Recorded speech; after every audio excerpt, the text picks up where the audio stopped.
C'est la doctrine de la Trinité. Et presque toutes les églises ont épousé cela. Ils prêchent ça. Amen.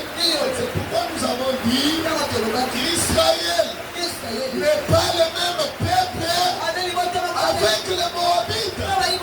Même si Lot était gendre à Abraham, ils ne sont pas le même peuple. Et puis on a vu, nous sommes rentrés jusque dans le livre de Genèse pour percer ce mystère. On a vu qu'au commencement Dieu a créé toutes les choses. Mais on a vu qu'avant le commencement, c'était Elohim. On a vu Elohim se manifester dans le corps parole. On a vu que le commencement, ce n'était pas la terre et le ciel. Mais le premier commencement a commencé avec la manifestation de Dieu en tant que parole. Amen. Vous comprenez? Avant le commencement, il y a la plénitude que personne ne peut voir. Jusqu'à maintenant, la plénitude d'avant commencement, personne ne peut voir cela. Maintenant, cette plénitude qu'on ne peut pas voir, comme il vient combiner avec les hommes, il prend une forme réduite afin que les hommes puissent le voir. Amen. C'est ainsi qu'on l'a vu marcher dans les jardins d'Éden. C'est ainsi qu'on l'a vu aller chez Abraham, manger chez Abraham, parler avec Abraham. C'est ainsi qu'on l'a vu se manifester à Moïse, parler à Moïse. C'est ainsi qu'on l'a vu se battre avec Jacob. Amen. C'était celui que nous ne pouvions pas approcher, mais qui a pris une forme visible. Amen. Dans sa forme visible, il peut manger, il peut être fatigué, alors que dans sa plénitude totale, il n'a pas faim, il ne peut pas manger. Elohim ne peut pas aller chez Sarah et manger la nourriture de Sarah dans sa forme complète. Mais quand il se réduit, à ce moment-là, il peut même prier. Est-ce que vous comprenez? Vous comprenez? Lorsqu'il vient dans sa forme visible, dans la forme que l'homme peut l'approcher, il peut être fatigué, il peut marcher avoir la poussière sur lui. Abraham peut lui laver les pieds. Et dans sa forme d'avant le commencement, personne ne peut l'approcher. Puis à l'Ancien Testament, il s'est manifesté en tant qu'ange du Seigneur. C'est pourquoi dans la Bible, dans la plupart des cas, quand on parle de l'ange du Seigneur, il s'agit de Dieu lui-même, mais dans la forme de l'ange.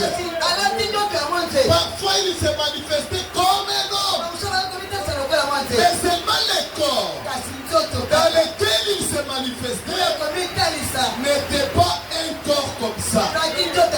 C'était un corps théophanique, un corps qui pouvait se faire voir et disparaître après. C'était un corps qui n'était pas limité. C'était un corps qui pouvait traverser par les murs. Un corps spirituel et qui pouvait être manifesté. C'est ainsi que dans l'Ancien Testament, les hommes l'ont vu. Gédéon l'a vu. Beaucoup de personnes l'ont vu. Mais malgré cela, les problèmes demeuraient toujours. diable qui a été chassé au ciel était descendu sur la terre, décida de détruire l'œuvre de Dieu. Mais pas seulement décidé, il a réussi à torpiller le plan de Dieu par la tromperie. Il s'est glissé dans le jardin par la ruse. Il a séduit nos premiers parents. Adam a vendu son héritage. Adam a vendu ce que Dieu lui avait donné pour un petit moment de plaisir. Adam a vendu son droit de naissance. Et ce moment-là, c'était fini pour l'homme. La relation entre le ciel et la terre était cassée dès ce moment. L'homme n'avait plus d'espérance. L'homme était perdu. C'est pourquoi Frère Branham a prêché la cruauté du péché. Le péché est cruel. Le péché vous éloigne de Dieu. Le péché empêche les secours de Dieu. Dès que l'homme a péché, plus de relation avec les cieux. Amen. L'homme était sans espérance. Adam courait à gauche, à droite. Et Satan jubilait. Parce que l'homme était perdu. C'est pourquoi Jean a pleuré. L'homme voulait rentrer dans la communion avec Dieu. Mais il n'avait aucune possibilité. Rien ne pouvait le reconnecter. Il a donné ce qu'il avait perdu. L'homme était sans espoir. Tout ce qui restait pour l'homme, c'était le jugement. Le jour où tu as désobéi, tu mourras. Le destin de l'homme était maintenant la mort. Alors que Dieu est descendu, il a prononcé le jugement. Il a chassé Adam et Ève du jardin d'Éden. Adam a pris sa femme. Il ne savait même pas où est-ce qu'ils allaient. Il ne savait pas à qui est-ce qu'il pouvait regarder. Et Satan riait. Il savait que maintenant, ils n'ont personne pour les secourir. C'est ce que le diable fait. Avant de te frapper, il t'éloigne de la présence de Dieu. Et quand tu es loin de Dieu, il sait que tu es sans secours. Il peut faire ce qu'il veut dans ta vie. Adam a pris sa femme. Ils ont commencé à partir, chassés de la présence de Dieu, marchant sans espérance. Mais dès ce moment-là, le Dieu qui avait créé Adam, il s'est arrêté. Il a dit, quand j'ai créé Adam, c'était déjà en tant que rédempteur. Vous vous rappelez quand on parlait hier, quand il a créé toutes les choses, la Bible l'identifie en tant qu'Elohim. Amen. Pourquoi? Dieu n'avait pas l'intention de révéler ce qu'il était, ni aux arbres, ni aux anges, ni à n'importe quelle créature. Même quand il crée l'homme esprit, c'est toujours en tant qu'Elohim. Amen. Mais quand Dieu commence à former l'homme de la poussière, dès ce moment-là, la chanson chante. Il commence à se présenter comme Elohim, Jéhovah. Amen. Pourquoi? Jéhovah est un nom de rédemption. Jéhovah, c'est la révélation d'Elohim l'invisible. Déjà en créant l'homme, il le crée en tant que Jéhovah. Il le crée sachant que l'homme que je mets dans la chair, il est faillible. Il peut se tromper. Quand il se trompera, il ne saura solution doit être trouvée. Dès ce moment-là, Dieu a regardé Adam et Ève, maintenant abandonna eux-mêmes, sans péché, en train de partir loin du jardin. Dieu a regardé, il a dit Adam pouvait craindre. Peut-être il me rappelle pour ajouter la malédiction. Et quand Adam a regardé cette fois-là, la voix qu'il a entendue, ce n'était pas la proclamation de la malédiction. Mais la voix qu'Adam a entendue lui donnait une promesse. Amen. C'est là que dans Genèse chapitre 3, Dieu donne une promesse à Adam. Il dit Adam, il parle au serpent. Il dit, toi le serpent, parce que tu as servi l'humanité. Au verset 15. Je mettrai l'inimitié entre toi et la femme, entre ta postérité et sa postérité. Celle-ci t'écrasera la tête, mais toi tu lui blesseras le talon. Une promesse est donnée. Dès ce moment-là, Adam s'est cramponné à la promesse.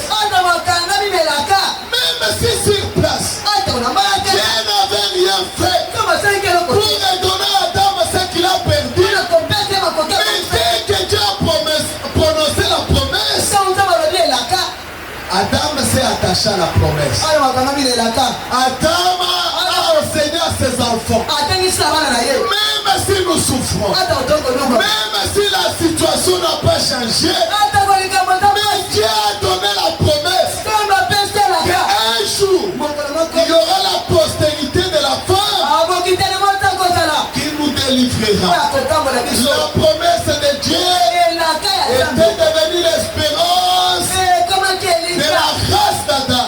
La promesse de Dieu était devenue la consolation.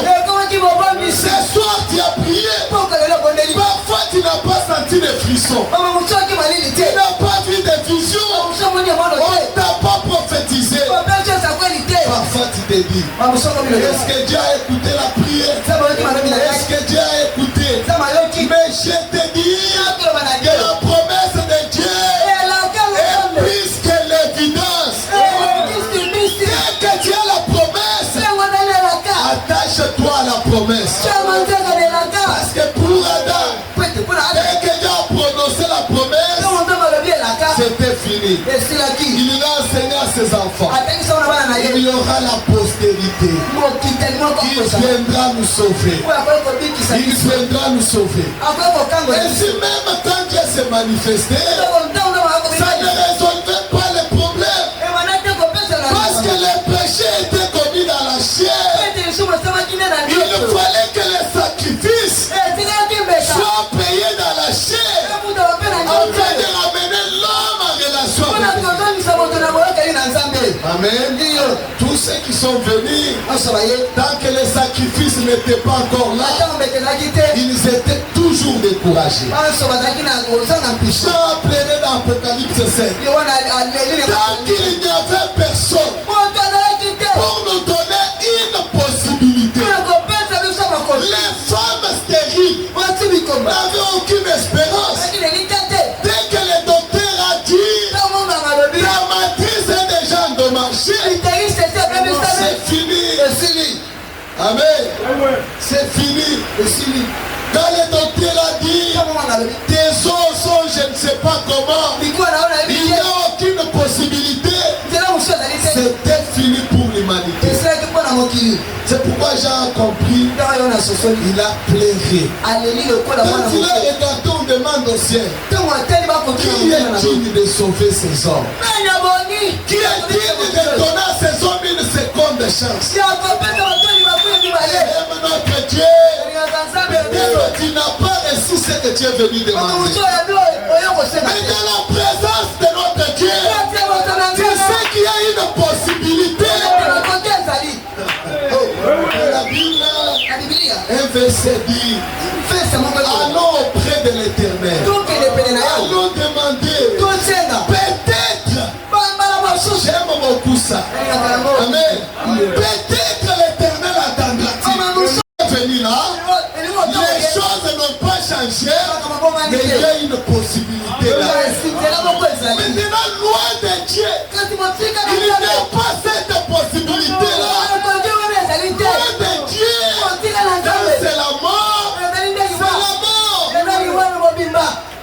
Amen. Loin de Dieu, si le docteur a dit que tu as tel cas, il n'y a pas de possibilité. Les prophètes sont venus, ils ont attendu, qui pourra sauver l'homme. Il viendra où? Ça sera David, ça sera Moïse. Aucun de ces hommes ne pouvait le sauver. C'est là que Dieu tient la réunion au ciel. Il dit non, ces hommes seront perdus à jamais. Ces hommes n'auront pas d'espérance. C'est pourquoi la Bible dit, nous sommes sauvés en espérance.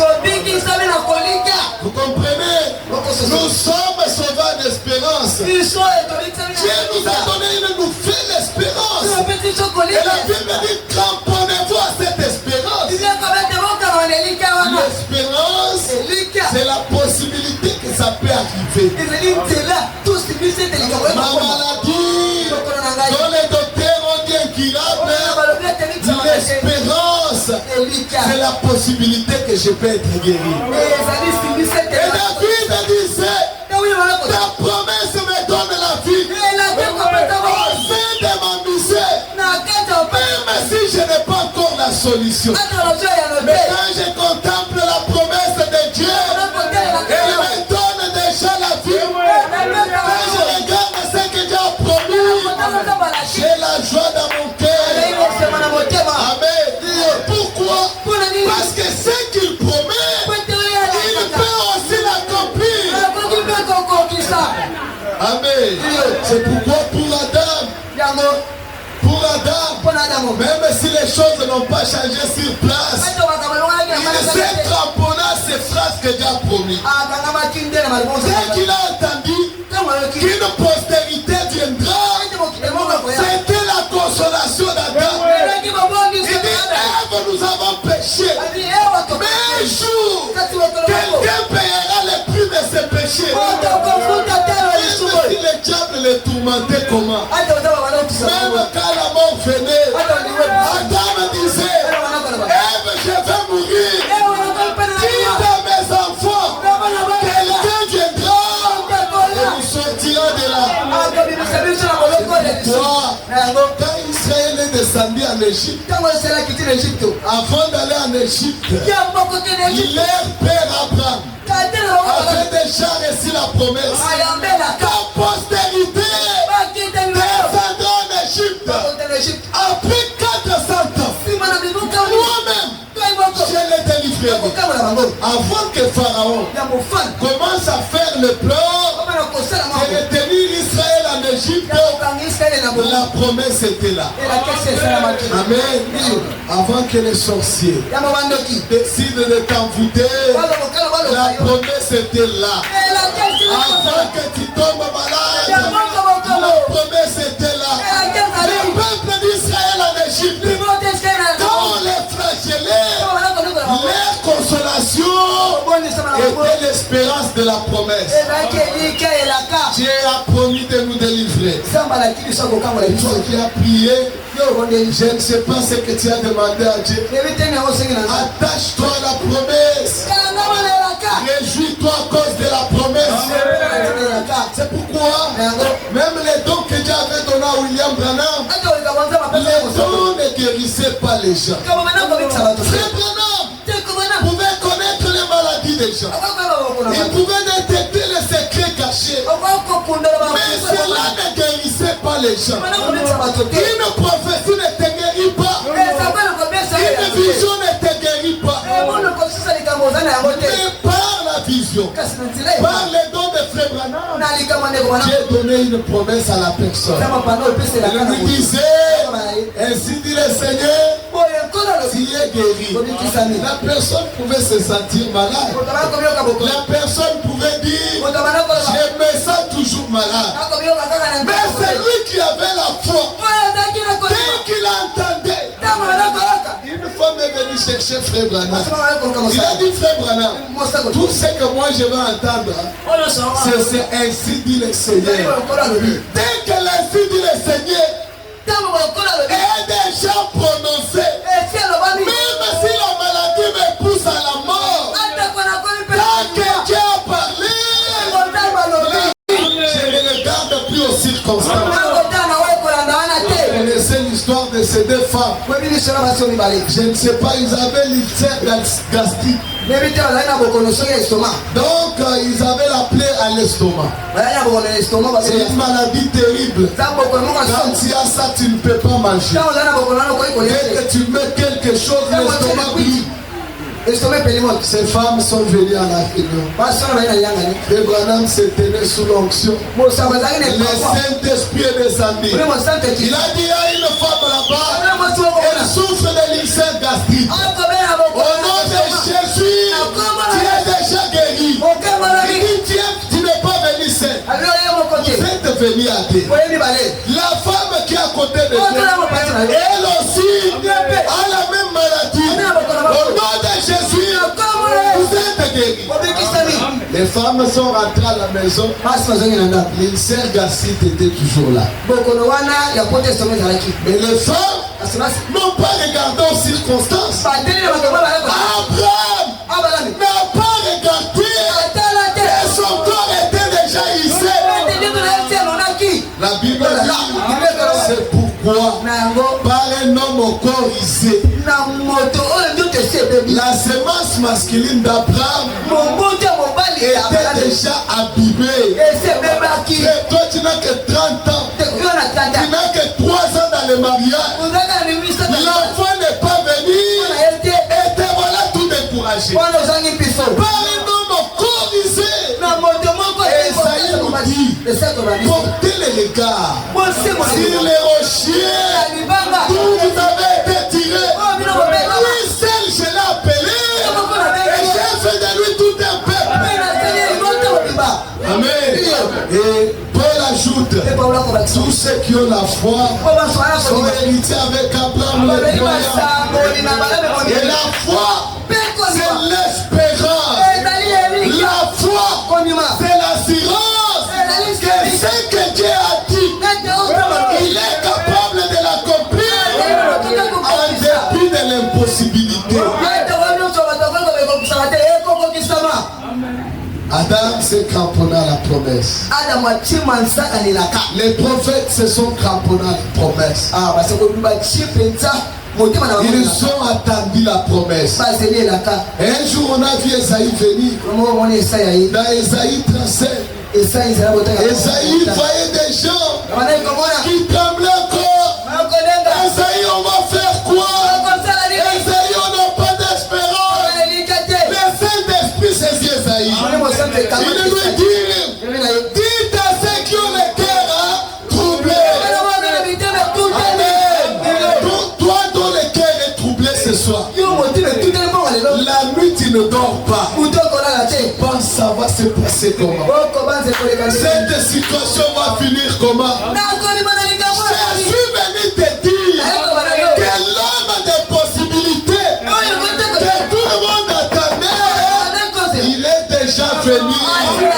Il a rendu possible ce qui était impossible.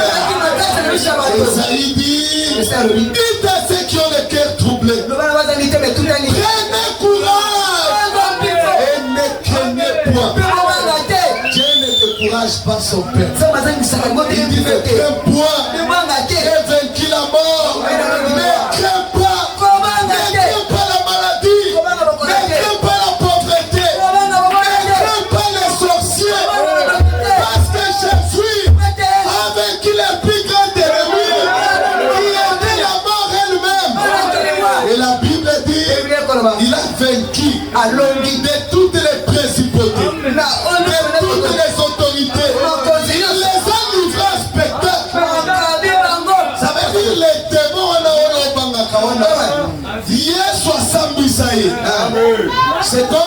robot du quartier. Tout le monde les craint. Un jour, un petit vient. Il les frappe. Les voyants là commencent à fuir. Les petits les frappent. Il les tient comme ça. Vous voyez l'homme que vous craignez. Ne les craignez plus. Moi, je suis là. Il te fait quelque chose. Viens me chercher. Le démon que tu crains. Il est 60 maladie. Jésus, il a triomphé de tout ça. C'est pas seulement ça. L'acte de condamnation. Les livres où tes péchés étaient écrits. Et le jugement qui devait tomber sur toi. Lui, il s'est chargé de ça. Amen. Il t'a justifié. Qui condamnera les ennemis de Dieu? C'est Christ qui les justifie. C'est pourquoi ce soir, ne craignez pas. Il a vaincu la mort. Il ne mourra plus. Puis désormais, à jamais, il intercède pour nous. Amen. Esaïe dit, dites à ceux qui ont le cœur troublé, prenez courage, ne craignez point.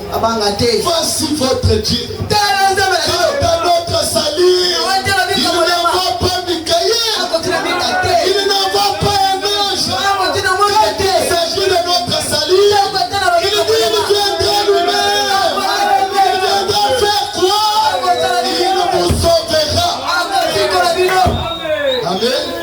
Quand il promet le salut, il promet de venir lui-même. Il ne peut pas envoyer les gens. Et c'était l'espérance. Les prophètes ont annoncé cela. Ils ont continué à attendre. Mais un jour, une jeune fille qui était fiancée à un homme, elle a reçu la visitation d'un ange qui est venu lui dire, par la vertu du Saint-Esprit, tu enfanteras un fils que tu appelleras Jésus. C'est lui qui sauvera son peuple. Amen. Mais ici, Esaïe a dit que pour notre salut, qui viendra nous sauver, c'est Dieu lui-même. Maintenant, l'ange vient. Il dit que Jésus, il vient sauver qui? Son peuple. Le peuple appartient à qui? Vraiment. C'est glorieux ça. Donc c'est lui qui était venu dans la chair. Ce n'était pas un deuxième Dieu. C'était Dieu lui-même. Regardez la vision.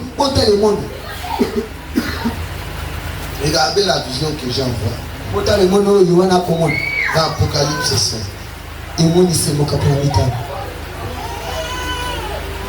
Je vais sauter pour gagner le temps pour commencer l'affaire.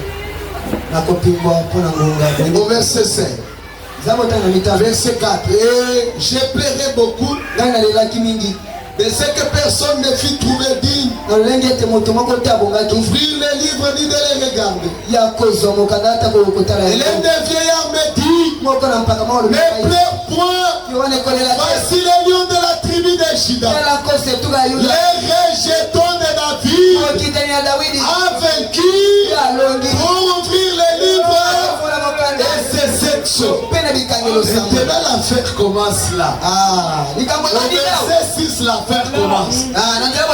Jean est en train de partir, découragé sans espoir. L'un des 4 vivants lui dit non, ne te décourage pas. La question a trouvé la solution. Maintenant quand Jean regarde, il voit au milieu du trône. Vous comprenez ça? La solution n'est pas venue d'ailleurs.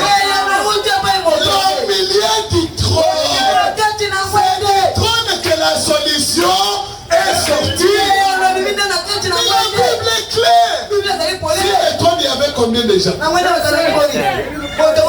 Non, mais les sœurs sont distraits. Si le trône, il y avait combien de gens? Maintenant, la solution au problème de l'homme, pour le salut de l'homme, je précise, il dit ceci. Verset 6. Laissez-moi méditer. Au verset 6. Et j'ai vu au milieu du trône un des 4 êtres vivants. Non, je vais lire pour être correct. Et j'ai vu au milieu du trône et des 4 êtres vivants, au milieu des vieillards, un agneau qui était comme immolé. Il avait les 7 cornes et 7 yeux qui sont les 7 esprits de Dieu envoyés par toute la terre. C'est du trône qu'est sortie la solution. Là où était le trône, l'homme qui était assis sur le trône, quand il a vu que Marie est incapable de sauver, elle-même est du côté de perdu, que Branham est incapable de sauver, il est du côté de perdu. Michael n'était pas capable de sauver. Oh, Dieu a compris que maintenant la question revient à moi. Maintenant, le problème c'est que dans sa forme là d'Elohim, il ne peut pas sauver. Il n'est pas notre proche parent. Il ne connaît pas la tentation. Amen. Le péché c'est autre chose, mais la tentation c'est une autre. Résiste à la tentation. Voir la possibilité de pécher. Résiste à cela.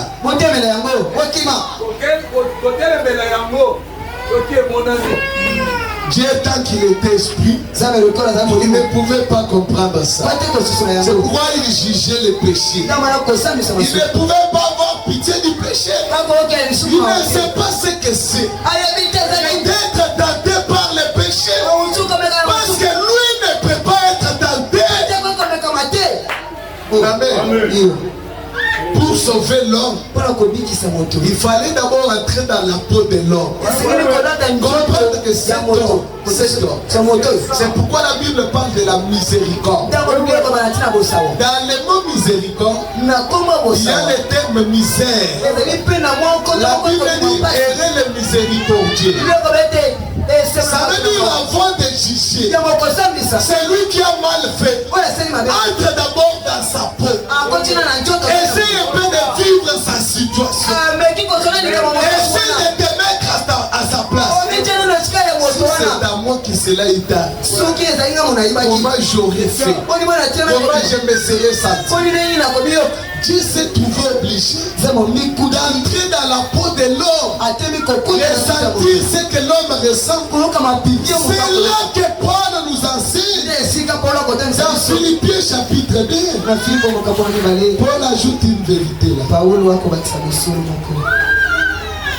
Oh là là, le temps file très vite.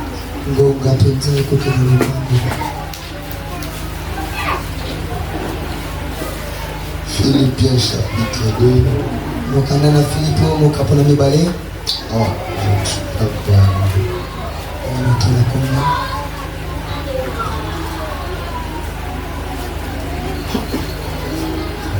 Paul nous enseigne notre vérité. Thomas, Paulo akotalisha bisomo Il dit Philippiens 2 verset 5.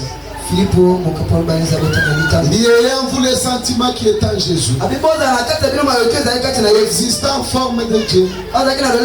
Il n'a point regardé son égalité avec Dieu comme une proie arrachée. Mais il s'est dépouillé lui-même en prenant une forme de serviteur, en devenant semblable aux hommes. Il a paru comme un vrai homme. Amen.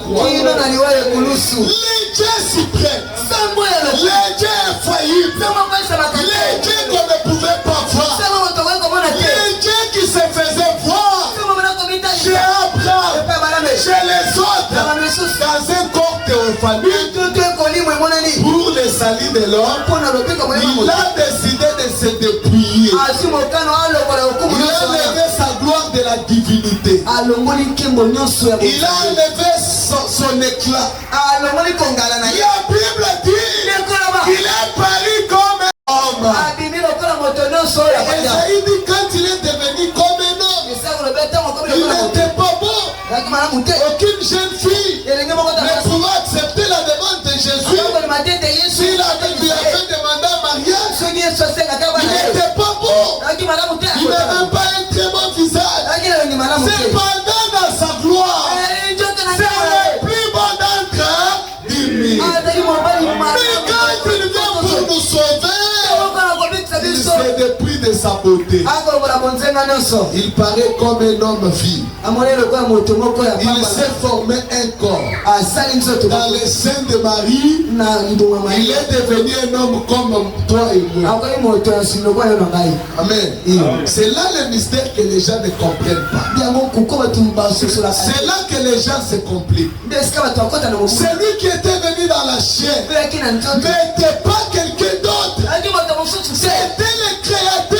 taki Il mokeli est dans un corps tellement simple. kasi na nzoto ya moto boye Et Jésus mpe yesu n'était pas fils dans l'Ancien Testament. taki mwana bondeko akala te Il est devenu fils akomi mwana dans le sein de Marie. na libonga maria C'est de là que la filiation a commencé. te yango boye etina mosala kuo mwana Qu'est-ce que la filiation? etina mosala C'est le grand Dieu Elohim nzambe monene qui se manifeste dans la chair humaine oya milaka mitali pour sauver l'homme perdu. kobikisa moto ya bonze C'est alors qu'on parle du Fils de Dieu. yango bakoba na mwana na nzambe ya Avant sa naissance dans la chair, motema il n'y avait pas de Fils de Dieu.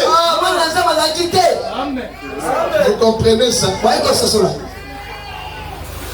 C'est là qu'il est devenu fils. ntango akomi mwana Mais pourquoi il est devenu fils? kasi mpona akomi mwana C'était pour sauver l'humanité. za mpona kobikisa mokili Pour accorder à l'homme ce qu'il avait perdu. mpona kopesa moto makoki Il abongisa devrait mourir pour nous. atamaki kokufa mpona biso Je vais lire une déclaration de Frère Branham. na kotanga eteli moko ya koma ya mosako J'aime toujours lire les prophètes. na kotanga Tout mosako ce que nous disons là, même si on n'a pas lu la brochure, ata totangi maloba mosako ne dites pas mes frères, Fred connaît.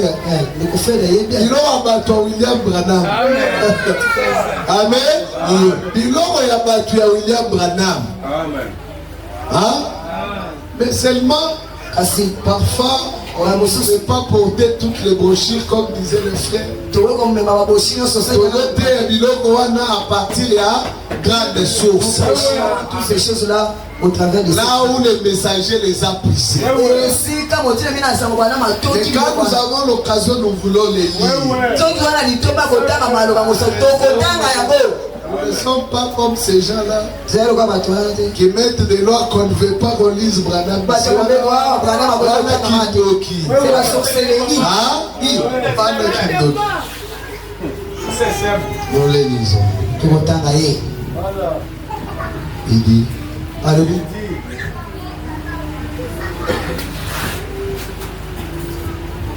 dans la prédication ce jour-là au Calvaire. eite apesi komo mokolo yango wana na Au calvaire paragraphe 56, il dit, zali kotanga tukuli le plus grand prix qui ait jamais été payé, telo monene efutama les seuls qui pouvaient le payer est venu le payer. moto obele moko toli kofutama yaki Au Calvaire, na calvaire c'est là que le grand prix a été payé. telo monene efutama Dieu avait exigé ça. nzambe apesiki motino Aucun homme n'en était digne. moto moko te Aucun bokaki homme n'en était capable. moto te azalaki na makoki Aucun homme ne pouvait le faire. moto moko te bali kosala Alors Dieu lui-même ntango nzambe yebe est venu lui-même. ayebe Il s'est fait homme. abikisali Il moto a vécu une vie humaine. abiki lokola moto Sujet au désir humain. oyelaki mpe na baposa Il a été crucifié au calvaire. abakama na ekolusu Alors que Satan pensait yango nzambe qu'il ne le fera pas.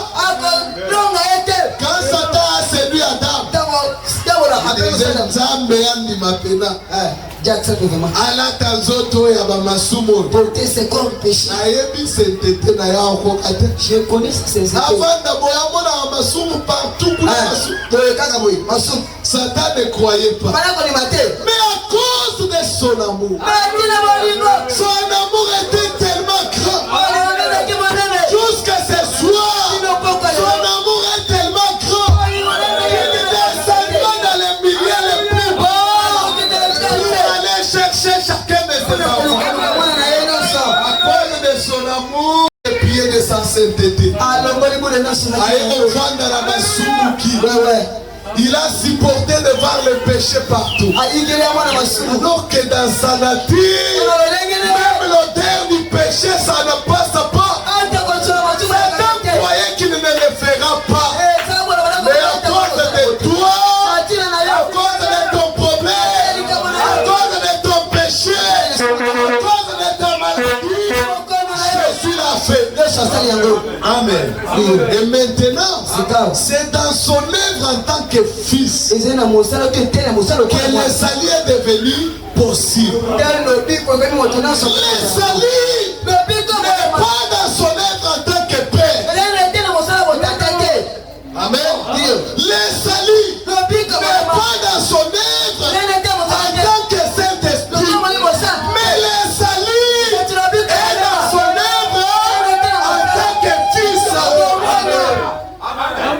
Il nous a sauvés dans la chair.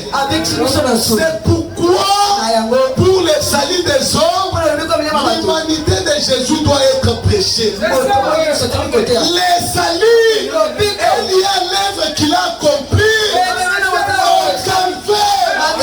Dieu ne vous sauve pas aujourd'hui. Amen. Il n'y a aucune prédication que je peux vous prêcher qui va vous sauver. On est d'accord? Quelle que soit la prédication, même si Branham s'est tenu ici, quel que soit ce qu'il prêche, ça ne vous sauvera pas. Parce que Dieu seul vous a sauvé. Et il vous a sauvé une seule fois. Amen.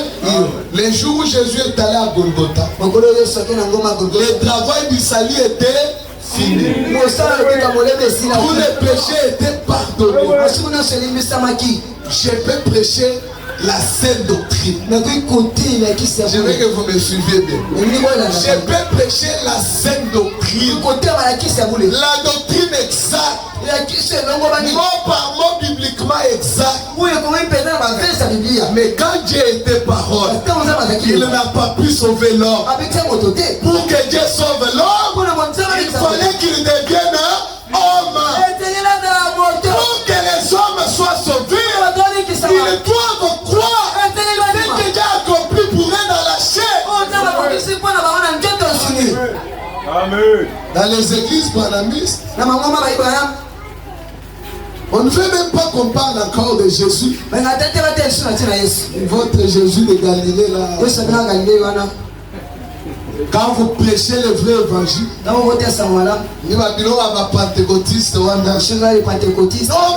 la chair du fils de l'homme. Mais le salut se trouve.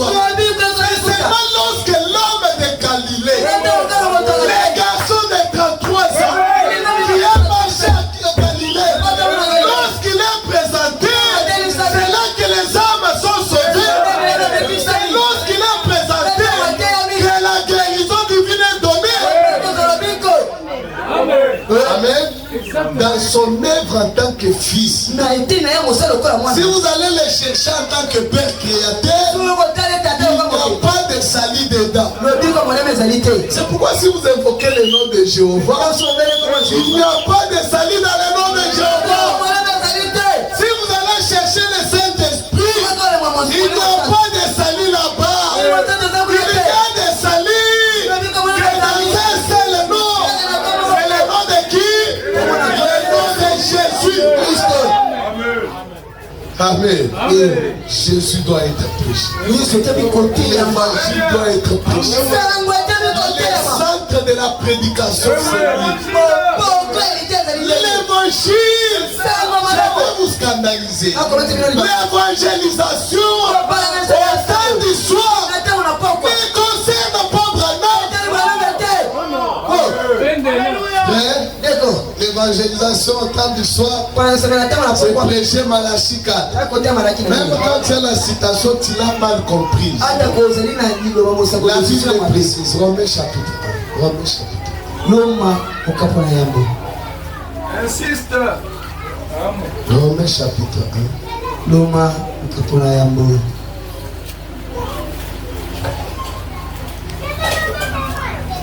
Paul apôtre de appelé à être apôtre mis à part pour annoncer l'évangile de Dieu.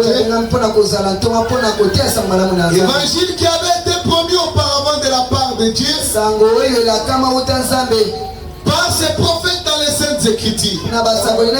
Il concerne qui? Vous n'avez pas de Bible, vous n'avez pas de Bible. L'évangile concerne qui? L'évangile concerne les fils.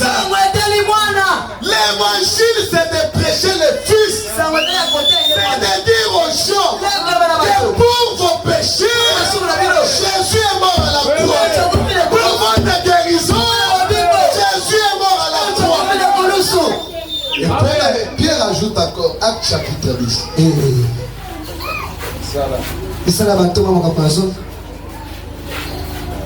Au verset 42. Pierre dit, et Jésus nous a ordonné de prêcher au peuple et d'attester que c'est lui, Jésus, qui a été établi par Dieu, juge des vivants et des morts. Tous les prophètes, tous les vrais prédicateurs ne rendent pas témoignage à Branham, ne rendent pas témoignage à une église. Aujourd'hui, les gens font des prosélytes. Les gens cherchent les membres d'église. Les gens ne cherchent pas les âmes pour Jésus. On cherche à ajouter des membres à l'église. On veut que l'église s'agrandisse. Mais la mission que Dieu nous a donnée n'est pas de fonder les églises, n'est pas d'agrandir les murs. Il a dit faites de toutes les nations mes disciples moi. Il n'a pas dit faites un effort d'ajouter des membres. Amen. Il dit Jésus a donné un ordre. C'est un vrai prédicateur, il a reçu cet ordre de prêcher et de dire ce n'est pas moi, c'est Jésus. C'est lui que Dieu a établi. Ce n'est pas Branham, c'est Jésus. La prédication, c'est de lui montrer lui. Et lorsque Jésus est présenté, si un prédicateur vient là, il vous prêche Branham. En ce moment-là, Satan est en train de vous sceller. Les démons sont en train de vous posséder. Tous les démons possibles entrent en vous. Mais lorsqu'on prêche Jésus, les démons sont en train de sortir. Parce que là où son nom est prononcé, les diables ne restent pas. Comme nous les proclamons ce soir, les démons de la maladie, ils t'ont tourmenté là, ils sont maintenant. Il a donné l'ordre. C'est lui que nous devons prêcher. C'est lui que nous devons adorer. Dieu a même donné l'ordre aux âmes. Même s'il est dans la position faible, Dieu donne l'ordre aux anges. Adorez-les. Même s'il est devenu un homme, adorez-les. Maintenant, lorsqu'il est venu dans la chair, il a payé pour les péchés. Il a fini les problèmes. Il vous a donné une nouvelle possibilité. Il a inauguré la possibilité avec Dieu. Maintenant, par Jésus, même la mort, même si vous mourrez, vous mourrez avec espérance. Amen. Tu meurs avec espérance. Même si tu vois ton enfant en train de mourir dans tes bras, tu as l'espérance. Si j'ai pris cet enfant peut ressusciter. Jésus est devenu la raison de l'espérance. Il était le Dieu suprême. Il était le Dieu créateur. Il n'était pas un deuxième Dieu, mais c'était notre Dieu lui-même qui s'était manifesté à nous. Il était le seul sacrifice que Dieu pouvait accepter. Maintenant, dans cette forme d'humiliation, vous voyez, il s'était abaissé. Cet abaissement-là, il est descendu même en bas du rang des anges. Mais au point que lorsqu'il était à Gethsemane en train de pleurer, les anges venaient pour l'encourager. La Bible dit qu'il était descendu plus bas que les anges. Il était devenu un homme comme les autres. C'est les gens qui il priait. Il était descendu plus bas au point qu'il avait besoin du secours. Il était descendu plus bas. Mais celui qui était descendu plus bas là, qui était-il? Qui était cet homme? N'est-ce pas celui qui avait promis qu'il nous sauvera? Maintenant, avant que nous terminions, il y a beaucoup à dire là-dessus. Mais le temps nous presse. Nous devons aller rapidement. Maintenant, avant que nous terminions, nous voulons voir le grand Dieu qui a marché avec les Juifs, qui a parlé avec les Juifs. Nous voulons voir qu'est-ce qu'il déclare. Nous allons comparer ces déclarations avec l'homme de Galilée pour voir ces deux personnes. Il s'agit d'une même personne. Ésaïe 43.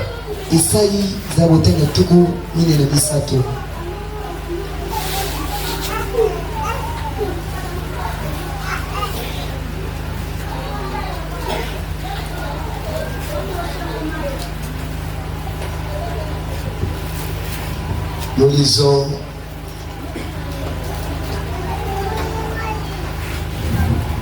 au verset 11. C'est moi, moi qui suis l'Éternel. À part moi, il n'y a point de sauveur. Maintenant, Jéhovah de l'Ancien Testament, il dit Kolongolangai. Mobiki si mususu. Amen. Ça veut dire depuis que Mokili est là, Mokili, il n'y a qu'un seul sauveur. Et le Jéhovah, il dit que l'unique sauveur, c'est moi. Vous comprenez ça? Maintenant, nous rentrons dans le temps de Yoshua. Nous prenons des Timothée. Il y a beaucoup d'écritures à considérer, mais on gagne du temps.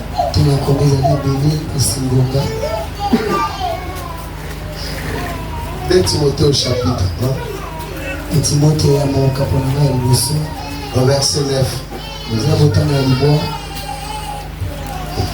Lui qui nous a sauvés, il nous a adressé une sainte convocation. Non pas à cause de nos propres œuvres, mais qui nous a été donné par Jésus-Christ avant les temps éternels. Et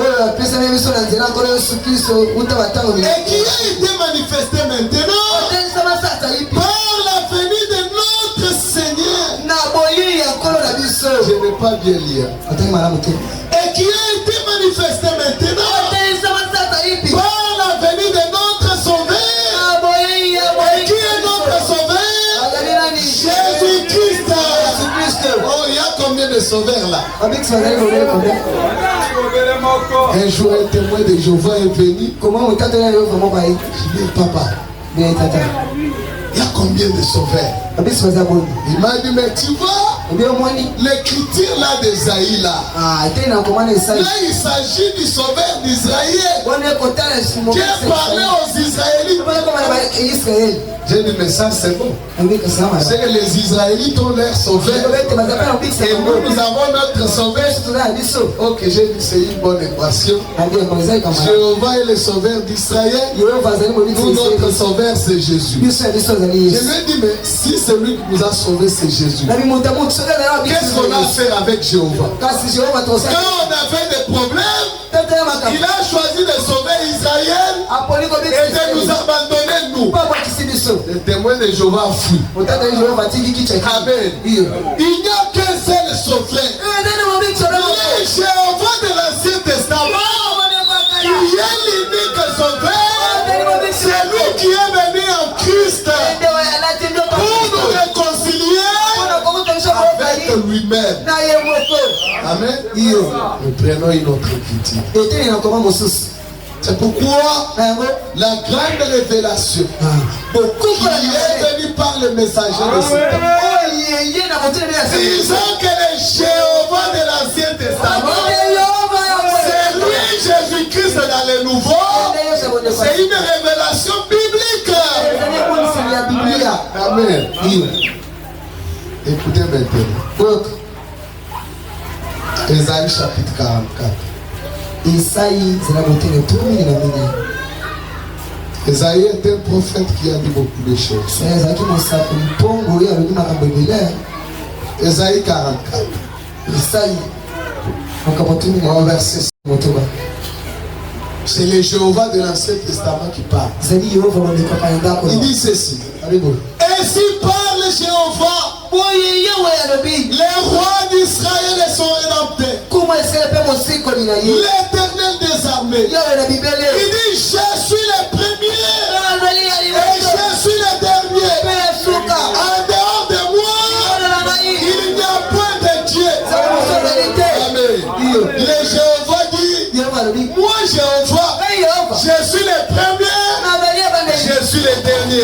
Je suis Alpha, je suis Oméga. Je suis le commencement, je suis la fin. Il dit en dehors de moi, personne d'autre ne peut pas dire que lui aussi est cela. Amen. Mais nous voyons maintenant un autre Messie. Amen. Apocalypse chapitre 1.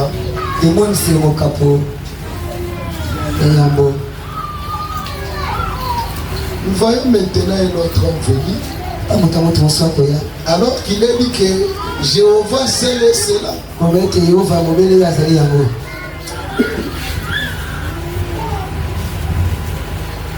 Verset 7. Voici il vient avec les nuées et tout est le verra, même ceux qui l'ont percé. Et toutes les tribus de la terre se lamenteront à cause de lui. Au verset 8, il dit je suis l'alpha et l'oméga. Qui parle ici? Jésus. Il dit je suis l'alpha et l'oméga. Il est le Seigneur Dieu. Amen. C'est lui qui parle. Il dit moi là, je suis l'alpha et l'oméga. Moi qui parle, je suis le Seigneur Dieu. Il continue et dit, c'est lui qui était, qui vient, qui a promis de venir. Qui a promis de venir. Qui a promis de venir. Qui a dit je vais vous préparer une place. Quand je m'asserai aller, je reviendrai. Maintenant c'est lui qui parle ici. Il dit moi qui va venir. Il dit je suis le Seigneur Dieu. Je suis le Tout-Puissant. Vous comprenez? Maintenant prenons Éphésiens chapitre 4. Éphésiens chapitre 4.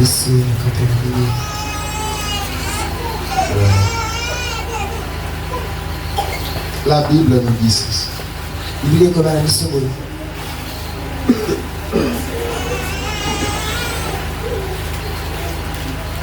verset 6. Il y a un seul Dieu et Père de tous, qui est au-dessus de tous et parmi tous et en tous. Même cette écriture dit déjà tout. Le Père est à tous en tant que qui? En tant que Saint-Esprit. Le Père est parmi tous en tant que qui? Emmanuel. Cette écriture suffit. Combien de pères il y a? Alors maintenant dans Esaïe 9. J'aime Esaïe. C'est un prophète d'une dimension terrible. Il a influencé beaucoup de prophètes. Au point que Michel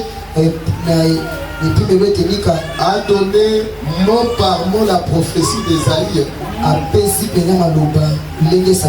Mot par mot.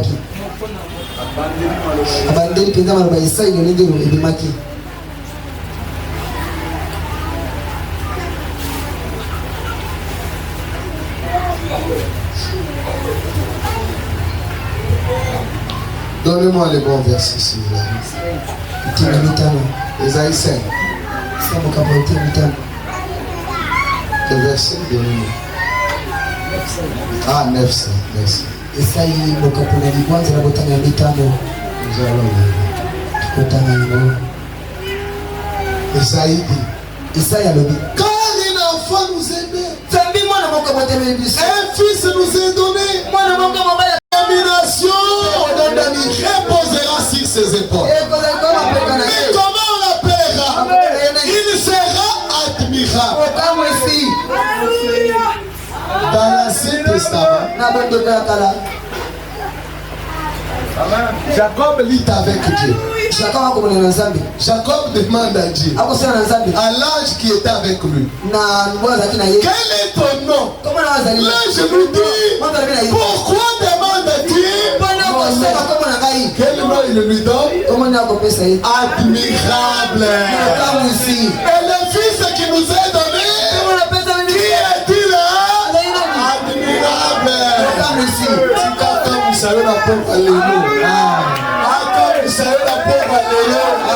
Qu'il te surprenne ce soir. C'est Dieu de surprise qui fait des choses inattendues. Il te surprenne ce soir. Il dit, on appellera admirable, conseiller. Il sera qui? Le Dieu puissant. Amen. Amen. Sera le Dieu puissant.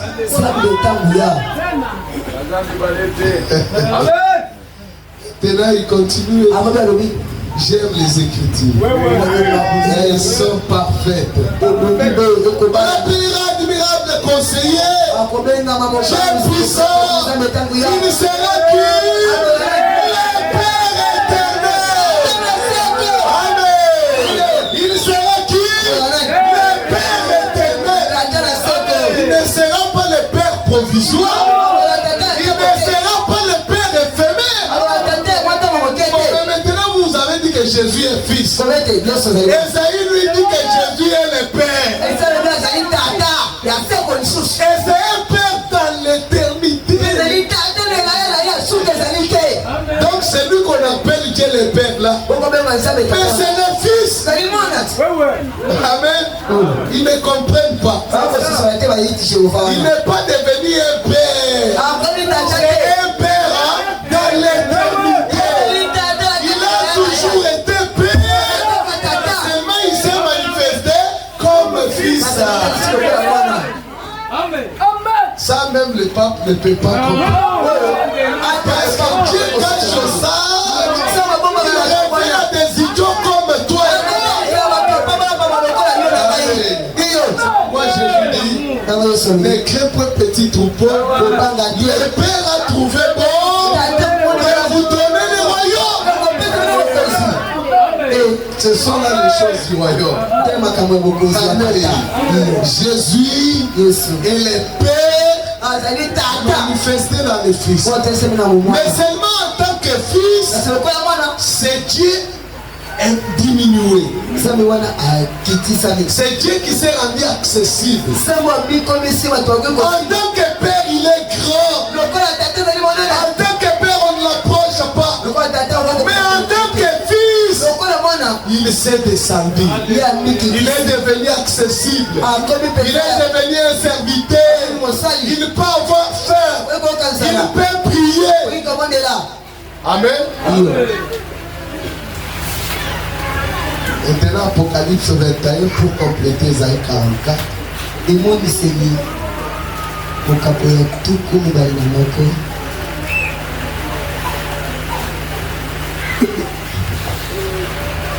Au chapitre 6. Parce que Jéhovah dit dans Isaïe 44 que c'est lui qui a Alpha et Omega.